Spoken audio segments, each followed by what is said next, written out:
예수께서 무화과 나무를 저주하셨습니다. 어제 말씀 저주하시고 그리고 성전을 장화하신 지 하루가 지났습니다. 예수께서 예루살렘에서 사역을 하실 때 낮에는 예루살렘에 들어가셔서 사역을 하시다가 그리고 저녁이 되면은 베다니로 돌아오셔서 쉬셨습니다. 베다니에서 쉬셨던 예수께서는 아침이 되자 다시 예루살렘으로 향하셨습니다. 이 길목에서 어제 저주를 받았던 무화과 나무가 다시 보였습니다. 이 무화과 나무는 한눈에 보더라도 바짝 말라 있다라는 사실을 알 수가 있었습니다. 그래서 베드로가 이 사실을 예수님께 이야기를 했습니다. 예수님, 어제 저주하신 무화과 나무가 말랐습니다 라고 이야기를 했습니다. 그러자 예수께서는 대화의 흐름과는 동떨어져 있는 그런 대답을 하십니다.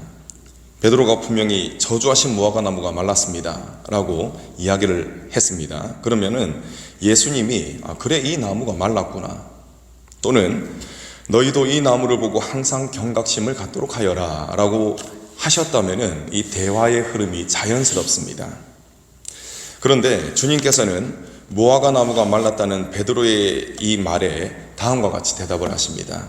22절 말씀 여러분 읽어주시겠습니다. 22절 시작. 하나님을 믿으라. 자, 분명히 무화과 나무가 말랐습니다 라는 말씀을 드렸습니다. 그런데 예수님께서는 난데없이 하나님을 믿으라 라고 대답을 하십니다. 자연스러운 이런 대화의 흐름과는 거리가 좀 멀어 보입니다. 무화과 나무가 마른 사건과 또 하나님을 믿는 믿음은 연관성이 별로 없어 보입니다. 그런데 사실 이는 상당한 연관성이 있습니다. 그렇다면 무화과 나무가 마른 사건, 이 사건과 하나님을 믿는 것은 도대체 무슨 상관이 있겠습니까?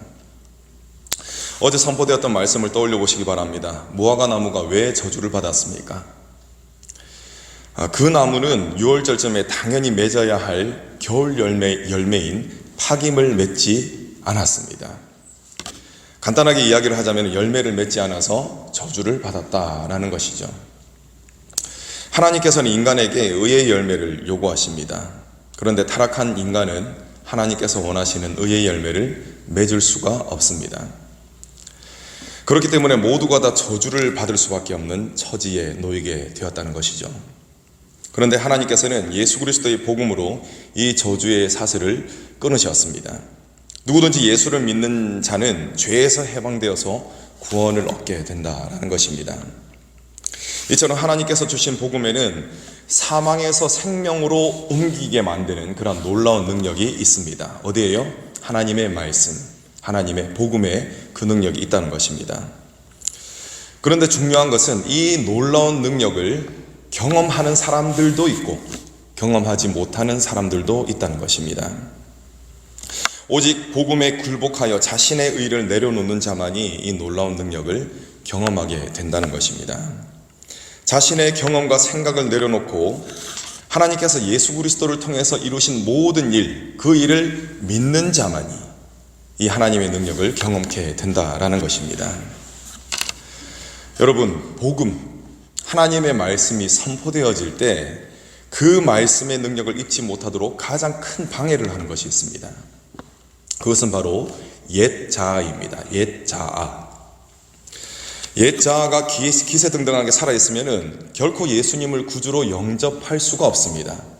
예수님을 구주로 영접하는 척은 할 수 있지만 결코 예수님을 구주로 모셔드릴 수가 없다는 것입니다. 또한 옛 자아가 여전히 살아있으면 예수를 믿는다고 하면서도 예수 믿는 자다운 삶을 살 수가 없습니다. 다시 말하면 열매가 없다는 것입니다. 자, 다시 말씀을 드립니다. 옛 자아는 하나님께서 원하시는 열매를 맺을 수 없도록 만드는 가장 큰 걸림돌입니다. 열매에는 신경, 오늘 이 말씀에 등장하는 무화과 나무를 한번 생각해 보시기 바랍니다. 이 무화과 나무가 꼭 옛 자아와도 같습니다. 열매는 신경 쓰지 않고 오직 그럴싸하게 보이는 겉모습에만 신경을 쓰고 있으니 말입니다. 옛 자아는 하나님의 법에 대적하게 만듭니다. 그래서 하나님이 원하시는 열매를 맺지 못하도록 합니다. 아예 의의 열매에는 신경조차 쓰지 못하도록 만드는 것, 그것이 무엇이라고요? 그것이 바로 옛 자아입니다. 그렇기 때문에 옛 자아는 뿌리째 말라버린 무화과 나무처럼 반드시 죽어야만 하는 것입니다. 그래야 주님께서 주시는 새 생명을 얻을 수 있으며 그때에야 비로소 하나님이 원하시는 의의 열매를 맺을 수가 있습니다. 여러분, 옛 자아가 이처럼 옛 자아가 죽는 것과 새로운 생명으로 다시 태어나는 것, 이것이 무엇으로 가능하겠습니까? 그것을 오늘 말씀에서 예수님이 이야기하셨습니다. 22절 말씀 한 번 더 읽겠습니다. 시작. 예수께서 그들에게 대답하여 이르시되 하나님을 믿으라. 아멘. 하나님을 믿으라고 하셨습니다.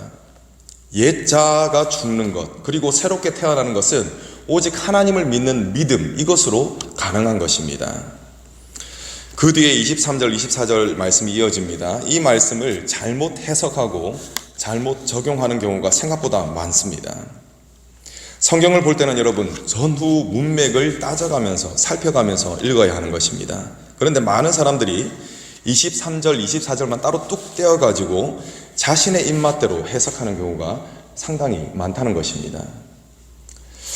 23절, 24절 말씀, 이것은 앞서 나왔던 무화과 나무가 말라버린 사건, 이 사건과 연관지어서 살펴봐야 하는 것입니다. 23절 말씀에서 예수님은 믿음의 기도가 엄청난 능력을 발휘한다라고 말씀을 하셨습니다. 문맥을 따지지 않고 이를 잘못 적용하면 강한 확신을 가진 채 부자가 되게 해달라고 기도하면 불가능했던 부자가 되는 일, 이것이 이루어질 것이다 라고 착각에 빠지게 되는 것입니다. 다시 말씀드리지만 이 말씀은 결코 예수님이 의도하신 말씀이 아니다라는 것입니다. 하나님이 원하시는 열매를 맺기 위해서는 반드시 옛 자아가 죽어야만 합니다. 반드시 그래야만 합니다. 어설프게 죽어서는 하나님이 원하시는 열매를 맺을 수가 없습니다. 앞서 등장했던 무화과 나무처럼 뿌리부터 이 옛 자아가 말라 죽어야 하나님이 원하시는 의의 열매를 맺을 수가 있는 것입니다. 그런데 여러분, 옛 자아가 죽는 일은 예수님께서 말씀하셨듯이 이 산이 들려가지고 바다에 붕덩 빠지는 것 이상으로 불가능한 일입니다. 옛 자아가 죽지 않습니다. 그러나 믿음의 기도를 통해서 이러한 일을 이룰 수가 있다는 것입니다. 예수님이 이것을 이야기하고 계십니다. 그리스도의 말씀이 무화과 나무에 임할 때 무화과 나무가 어떻게 되었습니까? 뿌리부터 말라버렸습니다. 이처럼 그리스도를 의지하여 믿음의 기도를 드린다면 믿음의 기도를 통해서 나의 옛 자아가 완전히 죽게 되는 것입니다. 그리고 나아가서 의의 열매를 맺을 수 있는 상태가 되는 것이죠. 그렇다면 여러분, 예수님께서 말씀하신 믿음의 기도가 있습니다. 그 이후에 믿음의 기도를 쭉 이야기하시는데 예수님께서 말씀하시는 믿음의 기도가 어떤 기도이겠습니까? 첫 번째, 의심치 않는 기도가 믿음의 기도입니다. 23절을 보시기 바랍니다. 23절 뒷부분의 말씀처럼 의심하지 않는 기도가 믿음의 기도입니다. 여러분, 의심한다는 것은 마음이 나눠진다는 것을 뜻합니다. 많은 사람이 이 기도의 자리에 나올 수는 있습니다. 그런데 믿음의 기도를 드리지 못하는 사람이 생각보다 또 많이 있다는 것입니다. 마음이 나눠지는 것, 나눠진 상태에서 기도를 드리는 것, 이것이 믿음의 기도를 드리는 것과는 거리가 멀다는 것이죠. 자, 한편으로는 될 것 같지만 한편으로는 아무리 하나님이라도 안 될 것 같은데, 이런 마음을 가지는 것이 어떤 마음의 상태냐면은 마음이 나눠진 상태입니다. 이 마음으로 앉아 있다면은 그 사람은 안타깝지만 믿음의 기도를 드리는 것은 아니다라는 것입니다. 나눠진 마음이 아니라 하나님이라면 하실 수 있다라는 이 한 마음을 가지고 기도를 드리는 것, 이것이 바로 믿음의 기도라는 것입니다. 여러분, 이 믿음의 기도를 드릴 때에 어떤 일이 일어납니까? 그때 비로소 옛 자아가 죽게 되고 예수님의 그 새 생명이 나에게 임하게 되는 것입니다. 자, 그리고 두 번째, 굳게 붙드는 기도가 바로 믿음의 기도입니다. 24절 보시기 바랍니다. 24절 중간쯤을 보시면은 받은 줄로 믿으라 라고 하셨습니다. 이 받은이라는 말을 원어로 살펴보면은 놓치지 않고 꽉 움켜진다라는 그런 뜻을 가지고 있습니다. 꽉 움켜진다. 하나님은 우리에게 약속의 말씀을 주십니다. 움켜질 수 있는 약속의 말씀을 주세요. 그리고 우리가 말씀을 가까이 하면은 그때마다 우리가 또 쥘 수 있는 말씀을 하나님께서는 반드시 주십니다. 그런데 사탄은 이 말씀을 움켜쥐지 못하도록 우리의 마음을 유혹하고 때로는 공격해서 이 말씀을 쥐지 못하도록 만듭니다. 밤새도록 밤낮 가리지 않고 그러한 일들을 하는 것이 바로 사탄입니다. 자, 그렇기 때문에 우리는 믿음의 이 기도를 통해서 말씀을 더욱더 굳게 붙들어야 하는 것입니다. 여러분, 말씀을 아는 것만으로는 말씀에 순종할 수가 없습니다. 그 말씀을 붙들고 주님 앞에 나아가서 힘쓰고 애쓰며 몸부림을 쳐야 하는 것입니다. 이처럼 주님의 말씀을 붙잡고 혼신의 에너지를 쏟는 기도, 이것이 바로 무슨 기도입니까? 예수님이 말씀하시는 믿음의 기도라는 것입니다. 사랑하는 여러분, 여러분들은 지금 기도를 드리고 계십니다. 그렇다면 여러분들이 드리는 기도는 어떠한 기도입니까? 혹시 신세 한탄을 하고 푸념을 늘어놓는 그런 종류의 기도를 드리고 있지는 않습니까? 물론 그러한 기도가 필요할 때가 있습니다. 하지만 하나님께서 원하시는 기도는 믿음의 기도입니다. 옛자아를 완전히 죽이고 새 생명으로 충만하게 만드는 더욱 강력한 기도, 그 기도를 하나님께서는 원하시는 것입니다. 이러한 기도를 우리가 믿음으로 드릴 때 이 기도를 통로 삼아서 하나님의 능력이 부어지고 그리고 우리의 삶 가운데 의의 열매가 맺혀지게 되는 것입니다.